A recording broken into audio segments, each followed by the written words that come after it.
إن الحمد لله نحمده ونستعينه ونستغفره ونعوذ بالله من شرور أنفسنا ومن سيئات أعمالنا من يهده الله فلا مضل له ومن يضلل فلا هادي له وأشهد أن لا إله إلا الله وحده لا شريك له وأشهد أن محمدا عبده ورسوله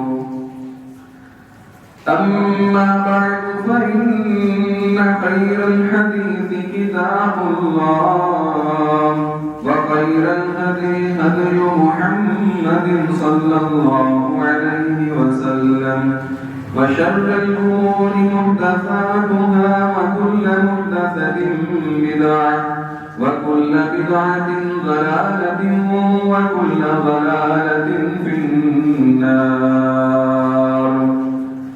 أعوذ بالله السميع العليم من الشيطان الرجيم. بسم الله الرحمن الرحيم. يا أيها الذين آمنوا اتقوا الله وقولوا قولا سديدا يصلح لكم أعمالكم ويغفر لكم ذنوبكم ومن يطع الله ورسوله فقد فاز فوزا عظيما. يا أيها الناس اتقوا ربكم الذي خلقكم من نفس واحدة وخلق منها زوجها وبث منهما رجالا كثيرا ونساء واتقوا الله الذي تساءلون به والأرحام إن الله كان عليكم رقيبا. يا أيها الذين آمنوا اتقوا الله حق تقاته ولا تموتن إلا وأنتم مسلمون. اللهم صل على محمد وعلى آل محمد كما صليت على إبراهيم وعلى آل إبراهيم إنك حميد مجيد. اللهم بارك على محمد وعلى آل محمد كما باركت على إبراهيم وعلى آل إبراهيم إنك حميد مجيد. رب اشرح لي صدري ويسر لي أمري واحلل عقدة من لساني يفقهوا قولي. وقال الله تعالى في القرآن المجيد والفرقان الحميد. وقال ربكم ادعوني أستجب لكم إن الذين يستكبرون عن عبادتي سيدخلون جهنم داخرين. وقال الله تعالى في القرآن المجيد وفي مقام آخر الرحمن على العرش استوى.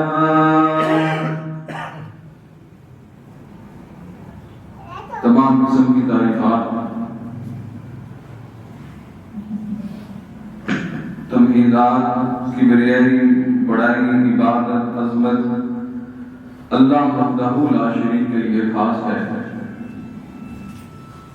درود و سلام ہو میرے اور آپ کی پیغمبر آقا دو جہاں محمد رسول اللہ صلی اللہ علیہ وسلم کی ذات کریم پر جن کو اللہ نے اپنا آخری پیغمبر بنا کر مبعوث فرمایا.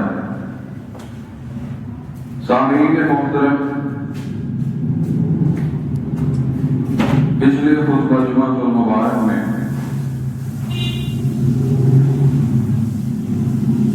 اللہ تعالیٰ کی کچھ ذات اور صفات کے متعلق بات ہوئی تھی.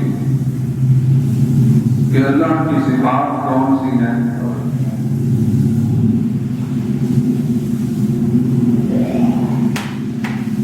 اتنی بڑی ذات، اتنی بلند و بالا اور حکمت والی ذات، جتنی تعریف انسان کرتے جائیں، جتنی خوبیاں اللہ کی بیان کرتے جائیں،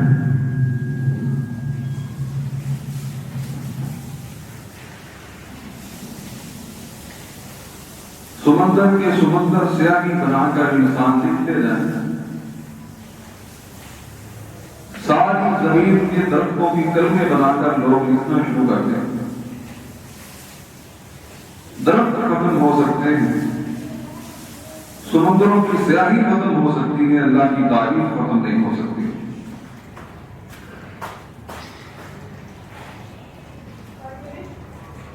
یہ دعویٰ نہ میرا دعویٰ ہے نہ آپ کا دعویٰ ہے. اللہ نے خود کہا کہ لوگوں میں رب تو وہ رب ہوں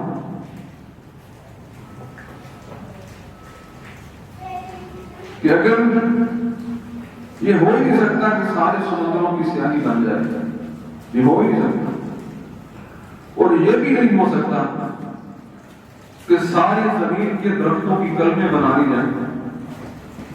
لیکن اللہ یہ بات سمجھانا چاہتے ہیں اگر بالفرض تم بنا بھی لو کلمیں، سمندروں کی سیاہی بنا بھی لو، یہ ہو نہیں سکتا. اگر کر بھی لو تو اللہ کی تعریف کا بھی ختم نہیں ہو سکتی. وہ کتنی بڑی ذات ہے، کتنی بلند و بالا ذات ہے. آج کے خطبہ میں اللہ کی دو صفتوں کا تذکرہ کروں گا. اتنی صفات اللہ کی، اتنی خوبیاں اللہ کی بیان کرتے جاؤ ختم نہیں ہوتی. کائنات ختم ہو سکتی ہے اور اللہ کا ذکر ختم نہیں ہو سکتا. جب اللہ کا ذکر ختم ہوگا کائنات ختم ہو جائے گی. جب تک ایک بندہ اللہ کہنے والا اس دنیا میں موجود ہے کائنات چل رہی ہے. کائنات کا دل اللہ کے نام کے ساتھ وابستہ ہے. جب دل کی دھڑکن ختم ہو جاتی ہے چلتا پھرتا انسان لیٹ جاتا ہے، دنیا چھوڑ کے چلا جاتا ہے. یہ جو کائنات کا دل ہے وہ اللہ کا نام ہے. جب اللہ کا نام ختم ہوگا کائنات کی حرکت ختم ہو جائے گی، کائنات ختم ہو جائے گی، قیامت آ جائے گی. تو پھر ہم اس ذات کو کیوں بھولے ہوئے جو ذات ہمیں بار بار جھنجھوڑتی ہے کہ لوگوں آؤ تو صحیح، میرے در پہ آؤ تو صحیح، بھول کر نہیں آ جاؤ، میں تمہیں کبھی دھتکاروں گا نہیں. میں تو انتظار کر رہا ہوں کہ میرا بندہ بھول چوک سے ہی مسجد میں آ جائے، ندامت کا ایک آنسو بہارے. میں اس بندے کو اپنا اتنا قریب کر دوں گا کہ اس کا ہاتھ اور پاؤں بن جاؤں گا. جب ایک ورق پہ لکھا ہوا کسی سیاہی کے ساتھ کوئی تحریر لکھی ہوئی اس کے اوپر اگر پانی کا قطرہ گر جائے تو تحریر مٹ جاتی، دھندلی ہو جاتی. اسی طرح ندامت کا ایک آنسو اگر آنکھ سے نکل کر بندے کے نامہ اعمال پہ گر جائے تو بندے کے نامہ اعمال کے گناہ مٹ جاتے ہیں. اللہ نے یہی کہا کہ ایک آنسو اللہ کے خوف سے بندے کی آنکھ سے نکل آیا، شرط ہے کہ ڈر سے نکلے، اللہ کے خوف سے نکلے. تو فرمایا میں اس کے ساری زندگی کے گناہوں کو معاف کر دوں. وہ ذات اتنی بڑی کریم ذات ہے، جتنا رحم اس ذات کے اندر ہے کسی اور چیز میں اتنا رحم نہیں. اور جتنی غصے والی اور لوگوں کو مضبوطی سے پکڑنے والی ذات کون ہے، اتنی مضبوط گرفت کسی اور چیز کی نہیں ہے. کیوں؟ لیس کمثلہ شیء وہو السمیع البصیر. اس جیسی کوئی ذات نہیں، وہ لسانی ہے، اس کا ساتھی کوئی ہے نہیں.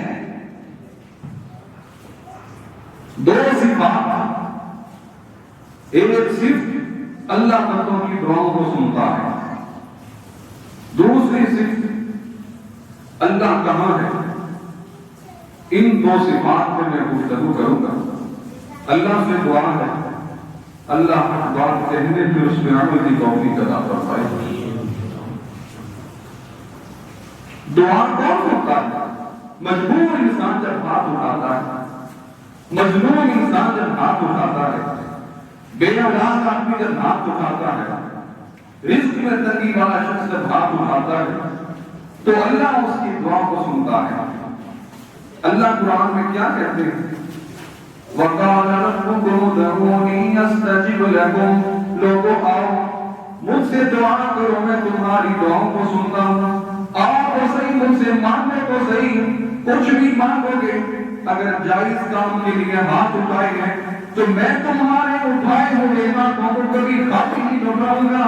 وَإِذَا سَأَلَكَ عَنِّي عِبَادِي عَنِّي فَإِنِّي قَرِيبٌ. جب بندہ سوال کرتا ہے تو اللہ اس کے سوال کو سنتے ہوئے بندے کے اتنے قریب ہو جاتا ہے کہ پھر اللہ بندے کی دعا کو قبول کر لیتا ہے.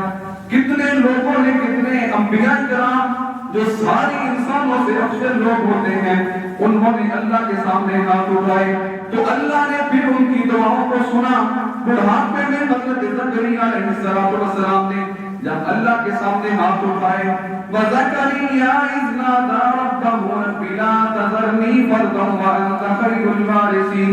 اے اللہ، اللہ کو جب پکارا، وَزَكَرِيَّا إِذْ نَادَىٰ رَبَّهُ، اے میرے رب میں اکیلا ہوں تو مجھے اولاد عطا فرما. 120 سال کی عمر میں حضرت زکریا علیہ السلام نے اللہ کے سامنے ہاتھ اٹھا لیے. اتنا بڑھاپا ہے، ہڈیوں میں خون باقی نہیں رہا، لیکن اللہ کو پکار رہے ہیں. اب اللہ کی ذات کی یہ صفت ہے کہ وہ بندوں کی دعاؤں کو سنتا ہے. کس طرح سنتا ہے؟ فَاسْتَجَبْنَا لَهُ وَوَهَبْنَا لَهُ يَحْيَىٰ.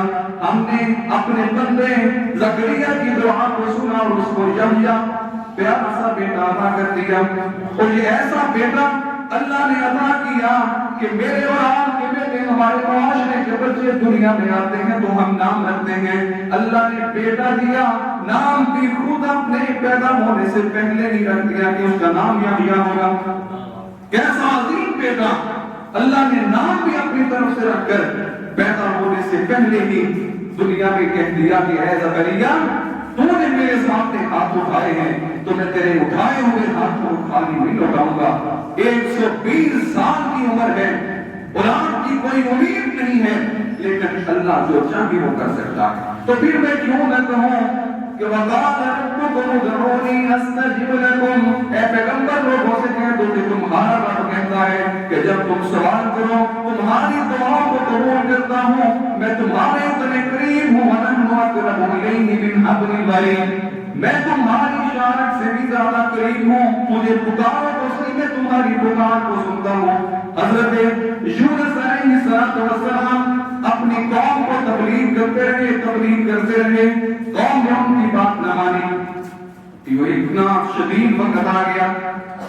اپنی قوم سے مایوس ہو کر اللہ سے دعا کر کے اپنی قوم سے نکل پڑتے ہیں. راستے میں بحری سفر ہے، سمندر اور پار کرنے کے لیے کشتی کی سواری کی. کشتی میں جب بیٹھ جاتے ہیں تو بیٹھنے کے بعد تھوڑی دیر سفر کیا، سمندری طوفان آیا، کشتی نچکولے کھانے لگی. لوگوں نے اپنا سامان نکال کر سمندر کے اندر پھینک دیا کہ کہیں وزن زیادہ ہونے کی وجہ سے ایسا تو نہیں ہو رہا. لیکن سامان بھی پھینک دیا، لیکن کشتی ابھی بھی مجھ کو لے کھا رہی ہے۔ لوگوں نے کہا کوئی ایسا آدمی کشتی میں بیٹھ گیا ہے جس کے بیٹھنے کی وجہ سے کشتی جو ہے وہ مجھ کو لے کھا رہی ہے، کہیں ڈوب نہ جائے، سارے مسافر جو ہے وہ تباہ و برباد نہ ہو جائے۔ انہوں نے کوڑا ڈالا، کوڑا نکلا حضرت یونس علیہ السلام کے نام پر، لیکن لوگوں نے کہا یہ تو اللہ کا پیغمبر ہے، ہم اس کو کس طرح سمندر کے اندر پھینکے۔ دوسری دفعہ کوڑا ڈالا، تیسری دفعہ کوڑا ڈالا تو حضرت یونس علیہ السلام کا نام نکلا۔ آخر لوگوں نے اٹھا کر یونس علیہ السلام کو کشتی سے نکال کر سمندر میں پھینک دیا۔ جو بھی پھینکا اللہ کے حکم سے ایک مچھلی آئی، یونس علیہ السلام کو اپنے منہ میں ڈال کر ایک بڑی پرسکون رہائش عطا کر دی۔ اب وہاں رہنے لگے۔ پھر تھوڑی دیر کے بعد، کچھ عرصے کے بعد یونس علیہ السلام کو اللہ تعالیٰ سے دعا کرتے ہیں۔ کیا دعا کی؟ وَظَنُّوا إِذْ ذَهَبَ مُغَاضِبًا فَظَنَّ أَن لَّن نَّقْدِرَ عَلَيْهِ فَنَادَىٰ فِي الظُّلُمَاتِ۔ جب مچھلی والے یونس علیہ السلام نے اللہ کو پکارا، اے اللہ تو مجھے اندھیروں سے نجات عطا فرما۔ اب اللہ کون ہے جو لوگوں کی دعاؤں کو سنتا ہے؟ فَاسْتَجَبْنَا لَهُ وَنَجَّيْنَاهُ مِنَ الْغَمِّ۔ اللہ نے کہا لوگوں میں تو وہ ہوں جو اندھیرے میں یونس علیہ السلام کی دعا کو سنا۔ وَنَجَّيْنَاهُ مِنَ الْغَمِّ وَكَذَلِكَ نُنجِي الْمُحْسِنِينَ۔ اور ہم نے اس کی دعا کو سن کر، اس کی پکار کو سن کر، ہم نے یونس علیہ السلام کو اندھیروں سے نجات عطا کر دی۔ وَقَالَ رَبُّكُمُ ادْعُونِي أَسْتَجِبْ لَكُمْ۔ لوگوں اللہ کو پکارو، اللہ تمہاری پکار کو سنتا ہے۔ یہ اللہ کی خاص صفت ہے۔ جب بندہ پکارتا ہے، کہیں بھی پکارتا ہے، زمین کے اندر، زمین کے نیچے، فضاؤں میں کہیں بھی پکارتا ہے، اللہ اس کی پکار کو سن لیتا ہے اور بندے کی دعا کو سن کر قبولیت، شرف قبولیت عطا کر دیتا ہے۔ تو یہ اللہ کی صفت ہے۔ اللہ کی ایک اور صفت، لا تدرکہ الابصار وہو یدرک الابصار۔ اللہ ہر چیز کو دیکھ رہا ہے لیکن اسے کوئی نہیں دیکھ سکتا۔ اللہ چھپا ہوا ہے۔ اللہ ہر کسی کے سامنے، اللہ نے دنیا میں ایسی کوئی آنکھ نہیں بنائی جو اللہ کو دیکھ سکے، لیکن کوئی شخص بھی، کوئی چیز بھی زمین کے نیچے ہو، زمین کے اوپر ہو، کہیں بھی ہو، اللہ تعالیٰ کی نظروں سے اوجھل نہیں ہے۔ لا تدرکہ الابصار وہو یدرک الابصار۔ کوئی چیز اللہ سے پوشیدہ نہیں، لیکن اللہ ہر کسی سے پوشیدہ ہے۔ لا یسأل عما یفعل وهم یفعلون۔ ہر کوئی اللہ ہر کسی سے پوچھ سکتا ہے لیکن اللہ سے کوئی نہیں پوچھ سکتا۔ لا تدرکہ الابصار وہو یدرک الابصار۔ اللہ ہر چیز کو دیکھتا ہے لیکن اسے کوئی نہیں دیکھ سکتا۔ اللہ نے دنیا میں ایسی آنکھ ہی نہیں پیدا کی، نہ کسی پیغمبر کی، نہ کسی انسان کی، نہ کسی ولی کی، نہ کسی جاندار کسی چیز کی ایسی آنکھ ہی نہیں ہے کہ وہ اللہ تبارک و تعالیٰ کو دیکھ سکے۔ لیکن اللہ کا دیدار اللہ جنت والوں کو عطا کرے گا۔ جب جنت والے لوگ جنت میں چلے جائیں گے، ان کے لیے سب سے بڑی نعمت یہی ہوگی کہ وہ اللہ کا دیدار کریں گے۔ اور جب اللہ اپنا دیدار کرائیں گے تو جنتی کہیں گے اللہ تو نے سب سے بڑی نعمت ہمیں عطا کر دی، اب ہمیں کسی اور نعمت کی ضرورت نہیں ہے۔ اللہ کا دیدار ہوگا لیکن دنیا میں کسی نے اللہ کو نہیں دیکھا۔ اب تاکہ محمد پاک صلی اللہ علیہ وسلم معراج میں جب تشریف لے کے گئے، اللہ کے عرش کے اوپر، اللہ کے قریب جہاں تک جبریل بھی نہیں گیا، کوئی بھی نہیں گیا، تو وہاں پہنچ کر بھی اللہ کو نہیں دیکھا۔ اللہ تعالیٰ نے تحفے دیے کیونکہ دنیا میں اللہ نے کوئی آنکھ ایسی نہیں بنائی جو اللہ تبارک و تعالیٰ کو دیکھ سکے۔ لیکن یہ اتنی بڑی نعمت اللہ جنتیوں کو قیامت کے بعد جو ہے وہ عطا کریں گے۔ جنتی اللہ کو اپنی آنکھوں کے ساتھ دیدار کریں گے کہ تمہارا رب کیسا ہے۔ اللہ فرماتا ہے وَلَا تَضْرِبُوا لِلَّهِ الْأَمْثَالَ۔ لوگوں اللہ کے لیے مثالیں بیان نہ کرو کہ اللہ کیسا ہے، اللہ کس طرح کا ہے، کیسے رہتا ہے۔ اللہ کے لیے کوئی مثال نہ بیان کرو۔ لَيْسَ كَمِثْلِهِ شَيْءٌ۔ اللہ کی مثل کوئی چیز نہیں ہے۔ اللہ تنہا ہے، اللہ نے اپنی جیسی کوئی چیز ہی پیدا نہیں کی، تو اللہ کے لیے کوئی مثال بیان نہ کرو کہ اللہ اس طرح کا ہے، اس طرح کا ہے۔ بس جس جو اللہ نے بتا دیا، جو قرآن میں آ گیا، جو حدیث میں بیان کر دیا گیا، اس پر ایمان لانا واجب ہے۔ جو نہیں پتا فرمایا اس کو چھوڑ دینا ہی انسان کے ایمان کی کامیابی۔ اب اللہ کے متعلق یہ کہنا کہ اللہ کس طرح کا ہے، میں وہ ایک گفتگو سن رہا تھا، وہ کراچی میں بول چینل ڈاکٹر رام لیاقت کا، اس میں امام ابو حنیفہ کے پیروکار عالم گفتگو کر رہے تھے کہ اللہ اگر عرش سے بڑا ہے تو عرش پر کیسے بیٹھا ہوا؟ اللہ اگر عرش سے بڑا ہے، آپ کہتے ہیں اللہ اکبر، اللہ ہر چیز سے بڑا، اکبر و صفت ہے کہ اس سے بڑی کوئی ذات نہیں، اس سے بڑی کوئی چیز نہیں ہے۔ کتنی دفعہ ایک دن میں ہم اللہ اکبر کہتے ہیں، لیکن وہ مولانا کہہ رہے تھے اگر اللہ ہر چیز سے بڑا ہے تو پھر عرش پر کیسے بیٹھا ہوا ہے؟ وہ مثال بیان کر رہے تھے ایک موبائل کی اور ایک جناب ڈبے کی، اگر موبائل چھوٹا ہوگا تو تب ہی ڈبے کے اوپر آئے گا، اگر موبائل بڑا ہوگا تو پھر چھوٹی چیز پر کیسے آئے گا؟ حالانکہ اللہ نے کہہ دیا فلا تضربوا للہ الامثال، لوگوں اللہ کے لیے مثالیں بیان نہ کرو، اللہ جیسا بھی ہے جتنا تمہیں علم ہے بس اتنا اس پر ایمان لے آؤ، جس چیز کا علم نہیں اللہ کے متعلق ایسی باتیں نہ کرو۔ فلا تضربوا للہ الامثال، اللہ کے لیے کوئی مثال نہ بیان کرو، کیونکہ اللہ نے کوئی ایسی چیز پیدا ہی نہیں کی جو اللہ تعالیٰ کی مشابہت رکھتی ہو۔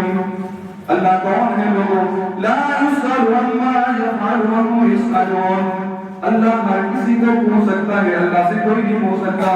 لا تدركه الابصار وهو يدرك الابصار، اللہ ہر چیز کو دیکھ رہا ہے لیکن اللہ کو کوئی آنکھ دنیا میں دیکھ نہیں سکتی، یہ اللہ کی صفت ہے۔ اللہ الذی جعل لكم الانعام لتركبوا منها ومنها تأكلون، اللہ کون ہے؟ جعل لكم الانعام لتركبوا منها، جس نے بڑے بڑے جانور تمہارے لیے پیدا کر دیے، لتركبوا منها تم اس پر سواری کرتے ہو، ومنها تأكلون اور کچھ جانوروں کو تم کھاتے بھی ہو، خوراک بھی بنا دی اللہ نے جانوروں کو، اور اللہ نے تمہارے لیے سواری کی جانوروں کو بنا دیا، اللہ نے مسخر کر دیا جانوروں کو، اتنے بڑے بڑے جانور انسان کے کہنے پر چلتے۔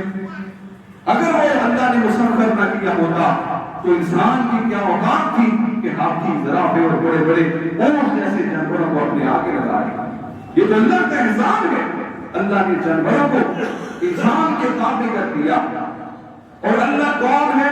اللہ الذی سخر لكم البحر لتركبوا، اللہ الذی سخر لكم البحر لتجري الفلك فيه بأمره، اللہ وہ ذات ہے جس نے اتنے بڑے سمندروں کو، اتنے بڑے بڑے دریاؤں کو تمہارے لیے مسخر کر دیا، اس کے اندر تم روزی تلاش کرتے ہو، اس کے اندر کشتیاں چلاتے ہو۔ اب کشتی کیسے چلتی ہے؟ لتجري الفلك بأمره، اللہ کے حکم کے ساتھ چلتی ہے۔ وسخر لكم الأنهار، اور اللہ نے بڑے بڑے دریا، اتنا پانی، اتنا طاقتور پانی، اتنا بڑا سمندر اللہ نے تمہارے لیے مسخر کر دیے۔ یہ اللہ کا احسان ہے، ورنہ ایک چھل پانی کیا ہے تو انسان نظر نہ آئے، یہ اللہ کا احسان ہے۔ اتنی بڑی اللہ کی ذات ہے کہ جس نے اتنے بڑے دریاؤں کو اور سمندروں کو انسان کے تابع کر دیا۔ انسان روزی تلاش کرتا ہے، اس کے اندر اپنے ذرائع روزی کے تلاش کرتا ہے، اور اس کے ذریعے انسان تجارت اور نقل و حمل کے ذریعے انسان اپنا معاش کا ذریعہ سمندروں اور دریاؤں کو بنایا ہوا۔ یہ اللہ کی ذات ہے جس نے انسان پر اتنے بڑے احسانات کیے، اور اللہ لوگوں کی دعاؤں کو سنتا ہے۔ وَقَالَ رَبُّكُمُ ادْعُونِي أَسْتَجِبْ لَكُمْ، لوگوں مجھے پکارو میں تمہاری پکار کو سنتا ہوں۔ اور جب حضرت ایوب علیہ السلام اتنے بیمار ہو گئے حتیٰ کہ ان کے گھر والوں نے ان کو چھوڑ دیا، اللہ نے سب دولت ان سے چھین لیا، تنہا رہ گئے، اتنے بیمار ہو گئے، گھر والے بھی نفرت کرنے لگے، اکیلا چھوڑ دیا۔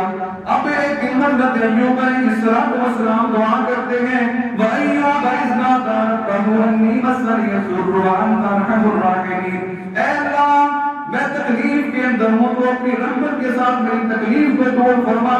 پکارا، اللہ کو پکارا، فَاسْتَجَبْنَا لَهُ فَكَشَفْنَا مَا بِهِ مِنْ ضُرٍّ وَآتَيْنَاهُ أَهْلَهُ، اللہ نے فرمایا فَاسْتَجَبْنَا لَهُ، اس نے پکارا میرے بندے ایوب نے، ہم نے اس کی پکار کو قبول کر لیا، اس کی پکار کو سن لیا۔ فَكَشَفْنَا مَا بِهِ مِنْ ضُرٍّ، ہم نے جو تکلیف اس کو دی ہوئی تھی ہم نے اس کو شفا عطا کر دی، اور جتنا مال دیا تھا ہم نے مال واپس کر دیا، جو صحت ہم نے چھین لی تھی ہم نے صحت واپس کر دی، جو اولاد ہم نے چھین لی تھی ہم نے اولاد ہم کو واپس کر دی۔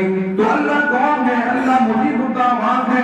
جب بندہ دعا کرتا ہے تو اللہ بندے کی دعاؤں کو سنتا ہے، اور اللہ اپنے عرش پر مستوی ہونے کے باوجود اتنا دور اللہ کا عرش ہے، لیکن اللہ ہر چیز کو دیکھ رہا ہے کہ کیا ہو رہا ہے کیا نہیں ہو رہا۔ فرمایا کہ کالی رات کے وقت کالی رات کے اندر چلنے والی کالی چیونٹی کی جو آواز ہے انسان نہیں سنتا، لیکن اللہ اپنے عرش پر بیٹھا ہوا سن رہا ہے۔ اب لوگوں کا یہ عقیدہ بن گیا کہ اللہ ہر جگہ موجود ہے، اللہ حاضر بھی ہے اللہ ناظر بھی ہے۔ اتنا یہ باطل عقیدہ ہے، اتنا باطل عقیدہ ہے کہ انسان کو کفر تک پہنچا دیتا ہے۔ اللہ نے قرآن میں 5 مرتبہ یہ کہا الرحمن علی العرش استوى، لوگوں رحمان عرش پر مستوی ہے۔ اللہ ہر جگہ موجود نہیں ہے، یہ عقیدہ وحدت الوجود صوفیاء کا عقیدہ ہے، جو کہتے ہیں اللہ ہر جگہ موجود ہے، یہ سپیکر بھی اللہ ہے، یہ دیوار بھی اللہ ہے، یہ جناب ڈاکو چور بھی اللہ ہے، یہ محمد آدمی بھی اللہ ہے، ہر چیز اللہ ہی اللہ، ہر چیز اللہ ہی اللہ۔ یہ صوفیاء کا عقیدہ ہے، اور یہ عقیدہ انسان کو کفر تک پہنچا دیتا ہے۔ انہوں نے امام ابو حنیفہ رحمۃ اللہ علیہ کو اپنا امام کو مانا، لیکن امام ابو حنیفہ رحمۃ اللہ علیہ کی عقیدے کو نہیں پہچانا۔ امام ابو حنیفہ رحمۃ اللہ علیہ فرماتے ہیں کہ جس نے یہ کہا کہ اللہ ہر کہیں موجود ہے اور اس بات پہ ایمان نہ لایا کہ اللہ عرش پر مستوی ہے، اللہ کو عرش پر مستوی نہیں مانتا، فرمایا کہ وہ شخص کافر ہے۔ جب ان سے پوچھا گیا آپ اپنے امام کو تو مانتے ہو ہر معاملے میں، لیکن یہاں کیوں نہیں مانتے؟ وہ کہتے ہیں کہ ہم امام ابو حنیفہ کی فقہ کو مانتے ہیں، عقیدے کو نہیں مانتے۔ جہاں امام ابو حنیفہ لیتے ہوئے ہیں اللہ کروڑ رحمت نازل فرمائے، جو اتنا اچھا عقیدہ اللہ کے رسول صلی اللہ علیہ وسلم کا عقیدہ لوگوں کو دے کے گئے ہیں کہ جس نے یہ کہا اللہ ہر جگہ موجود ہے، ہر کہیں موجود ہے، اللہ حاضر و ناظر ہے، فرمایا کہ وہ شخص کافر ہے۔ ہر جگہ اگر اللہ موجود ہوتا، ہر چیز کو دیکھ رہا ہوتا تو یہ کمال نہیں ہے۔ کمال اس چیز میں ہے اللہ اپنے عرش پر مستوی ہو کر ہر چیز کو دیکھتا، اس چیز میں کمال ہے۔ کمال اس چیز میں نہیں ہے کہ اللہ ہر جگہ موجود ہو لوگوں کو دیکھ رہا، یہ تو میں اور آپ نہیں کر سکتے۔ میں یہاں کے حالات کو دیکھ رہا ہوں، میں اگر کہیں باہر چلا جاؤں گا تو باہر کی حالات کو دیکھوں گا۔ کمال اس چیز میں ہے کہ میں یہاں کھڑا ہو کر باہر کی حالات کو دیکھوں اور لوگوں کو بیان کروں، اس چیز میں کمال ہے۔ اگر اللہ ہر چیز ہر جگہ موجود ہوتا، ہر چیز کو دیکھ رہا ہوتا تو پھر یہ کمال کس چیز کا ہے؟ وہ تو میں اور آپ نہیں کر سکتے۔ کمال اس چیز میں ہے، صرف کمال یہ ہے کہ اللہ عرش پر مستوی ہو کر ہر چیز کو دیکھ رہا ہو، اس چیز میں کمال ہے۔ الرحمن علی العرش استوى، رحمان عرش پر مستوی ہے۔ اس چیز میں ایمان لانا انسان پر واجب ہے، اور اس سے شک و شبہ کا اظہار کرنا یا یہ بات کہنا کہ اللہ جو ہے وہ کس طرح آسمان پر مستوی ہے، کھڑا ہے یا بیٹھا ہوا ہے، امام مالک رحمۃ اللہ علیہ فرماتے ہیں اس طرح کا سوال کرنا بدعت ہے۔ بس جس چیز کا علم ہے اس علم پر ایمان لے کے آنا انسان کے لیے واجب ہے۔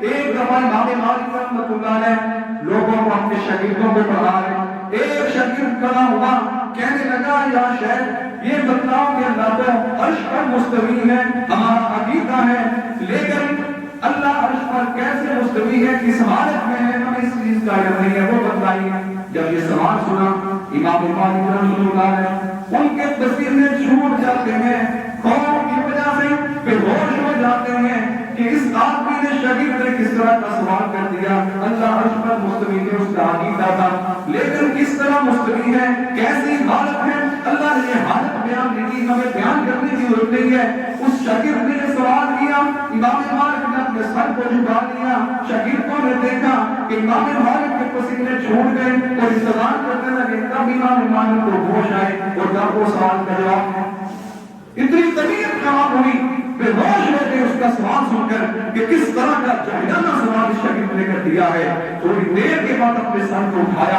اور کہا کہ اس طرح کا سوال کرنا بدعت ہے کہ اللہ کی حالت کیسی ہے, اللہ کس طرح اپنے عرش پر مستوی ہے, اللہ کی حالت کیسے ہے, کھڑا ہے, بیٹھا ہے, لیٹا ہے. فرمایا اس طرح کا سوال کرنا بدعت ہے, اور جو اللہ نے کیفیت بتا دی ہے, جو کیفیت معلوم ہے, اس پر ایمان لانا واجب ہے. اور کہا کہ اس کو اٹھاؤ, میری مجلس سے نکال دو, یہ کس طرح کی بےہودہ سوال کر رہا ہے. اور لوگوں نے توقیفیں بنا لی. اللہ ہر کبھی موجود بہت بڑا فرقہ جس کا یہ عقیدہ ہے کہ اللہ ہر جگہ موجود ہے, یہ باطل عقیدہ ہے. قرآن میں قرآن 5 دفعہ کہا کہ اللہ جو ہے اپنے عرش پر مستوی, وہاں سے اللہ ہر چیز کو دیکھ رہا ہے. کیا ہو رہا ہے, کیا نہیں ہو رہا, یہ کمال ہے کہ اللہ اپنے عرش پر بیٹھ کر عرش پر مستوی ہو کر ہر چیز کو دیکھے. اس چیز میں کمال ہے, نہ کہ اللہ ہر جگہ موجود ہو کر چیزوں کو دیکھے, اس میں کمال نہیں ہے. یہ تو میں بھی کر سکتا ہوں, آپ بھی دیکھ سکتے ہیں. کمال اس چیز میں ہے, صرف کمال یہ ہے اللہ عرش پر مستوی ہو اور وہاں سے ہر چیز کو دیکھ رہا ہے. لا تدركه الابصار وهو يدرك الابصار. اللہ ہر چیز کو دیکھ رہا ہے, لیکن کوئی آنکھ دنیا میں ایسی نہیں ہے جو اللہ کو دیکھ سکے. یہ اللہ کی صفت ہے. اور اللہ کا عرش کس طرح کا ہے, حضرت عباس رضی اللہ عنہ فرماتے ہیں نبی علیہ السلام نے فرمایا کہ اللہ کا عرش زمین سے اتنا دور ہے کہ زمین سے آسمان کا فاصلہ 500 سال کی مسافت کا ہے, اور پہلے آسمان سے دوسرے آسمان کا فاصلہ 500 سال کی مسافت کا ہے. دوسرے سے تیسرے, اس طرح ہر آسمان سے دوسرے آسمان تک کا فاصلہ اتنا زیادہ ہے کہ انسان 500 سال گھوڑا کرے پھر جا کر وہاں پر پہنچے. اتنا فاصلہ اللہ ایک سے دوسرے آسمان کے درمیان رکھا ہوا ہے. اور 7 آسمانوں کے اوپر ایک سمندر ہے, اور سمندر کے اوپر اللہ تعالیٰ کا عرش ہے. اس عرش کے اوپر اللہ تعالیٰ مستوی ہے. یہ مسلمانوں کا عقیدہ ہونا چاہیے کہ اللہ اپنے عرش پر مستوی ہے. اور فرمایا ہر آسمان کی موٹائی اتنی ہے کہ انسان 500 سال جو ہے وہ گھوڑا کا رہے, سفر کرتا رہے, پھر ایک آسمان کی موٹائی کو وہ پار کر کے دوسرے آسمان تک پہنچے. یہ اللہ کا عرش وہاں پر مستوی ہے, اتنا دور اللہ کا عرش مستوی ہے, اور پھر اللہ اس عرش کے اوپر ہے. کمال یہ ہے کہ اللہ وہاں بیٹھ کر, اللہ وہاں عرش پر مستوی ہو کر ہر چیز کو دیکھ رہا ہے. فرمایا کہ کالی رات کے اندر, کالی رات کے اندر کالی چیونٹی جو چلتی ہے, اس کی جو آواز آتی ہے اللہ اس آواز کو بھی سن لیتا ہے, اور اس کے چلنے کے انداز کو بھی اللہ دیکھ رہا ہے. کوئی پتا گرتا ہے تو اللہ کے علم میں ہے, کوئی پتا نکلتا ہے تو اللہ کے علم میں ہے. یہ کمال ہے. کمال یہ نہیں ہے اللہ ہر جگہ موجود ہو, وہ تو آپ بھی دیکھ سکتے ہیں, میں بھی دیکھ سکتا ہوں. کمال یہ ہے اللہ اپنے عرش پر مستوی ہو اور اس کائنات کی ہر چیز کو دیکھ رہا. یہ اللہ کا عرش. اور حضرت ابو ذر غفاری رضی اللہ تعالیٰ عنہ فرماتے ہیں کہ نبی علیہ السلام نے فرمایا اللہ کی کرسی عرش کے مقابلے میں ایسے ہیں جیسے ایک بڑے وسیع و عریض میدان کے اندر ایک کڑا پھینک دیا جائے. ایک بہت بڑا میدان ہو اور اس میں کڑا بہت معمولی جگہ گھیرے گا. فرمایا کہ اللہ کی کرسی عرش کے مقابلے میں اتنی, عرش کے مقابلے میں یہ حیثیت رکھتی ہے. اور پھر ایک بڑی بات جو ہے کہ اللہ کے لیے مثالیں بیان کرنا کہ اللہ اگر بڑا ہے تو اللہ اگر بڑا ہے تو عرش چھوٹا ہے, عرش چھوٹا ہے تو پھر اللہ عرش پر کیسے مستوی ہے. اس طرح کے بےہودہ سوال انسان کو کفر تک پہنچا دیتے ہیں. اللہ نے جو دین دیا ہے بس اس پر ایمان لانا انسان کے کامیاب ایمان کی علامت ہے. الرحمن علی العرش استوى. ہمارا یہ عقیدہ ہے کہ رب رحمان جو ہے وہ عرش پر مستوی ہے. بس کس حالت میں ہے وہ حالت مجبور ہے, اس حالت کا علم نہیں بتایا گیا تو بس اسی چیز پر ایمان لانا ہمارے لیے ضروری ہے. خام خواہ اس طرح کے سوال کرنا کس طرح ہے. اور اتنا ذمہ دار شخص اگر بڑے چینل پہ بیٹھ کر یہ گفتگو کرے, اللہ کے لیے مثالیں بیان کرے کہ اللہ اگر بڑا ہے تو پھر عرش پر کیسے مستوی ہو گیا, اللہ اگر چھوٹا ہے تو پھر اللہ اکبر نہ ہوا، اللہ اکبر بھی ہے، اللہ عرش پر بھی ہے۔ یہ قرآن کا عقیدہ ہے، محمد رسول اللہ صلی اللہ علیہ وسلم کا عقیدہ ہے۔ اور جو لوگ جو یہ کہتے ہیں کہ اللہ ہر جگہ موجود ہے، ہر چیز ذرہ ذرہ کائنات کا اللہ، پتھر بھی اللہ ہے، پانی بھی اللہ ہے، یہ معاشرہ لوگ بھی اللہ ہے، ہر جگہ اللہ ہی اللہ ہے، یہ عقیدہ کفریہ عقیدہ ہے۔ اس عقیدے کو وحدت الوجود کہا جاتا ہے، اور اس کے مقابلے میں علماء محدثین نے عقیدہ وحدت الشہود پیش کیا کہ اللہ اپنے عرش پر مستوی ہے، کہ اللہ کا ایمان ہے کہ بندہ جو اللہ کو اپنے عرش پر مستوی سمجھتا ہے وہ بھی اپنے کامیاب ایمان کی علامت ہے۔ وَمَا مِن دَابَّةٍ فِي الْأَرْضِ إِلَّا عَلَى اللَّهِ رِزْقُهَا، اللہ تو وہ ہے، اللہ کی ذات وہ ذات ہے جو ہر چیز کا رزق کی ذمہ دار ہے، جو پانی کے اندر ہے یا خشکی کے اوپر کہیں بھی ہے، ہر چیز کے رزق کی ذمہ دار اللہ تعالیٰ کی ذات ہے، انسان نہیں ہے۔ انسانوں کے رزق کا ذمہ بھی اللہ نے لیا ہوا ہے۔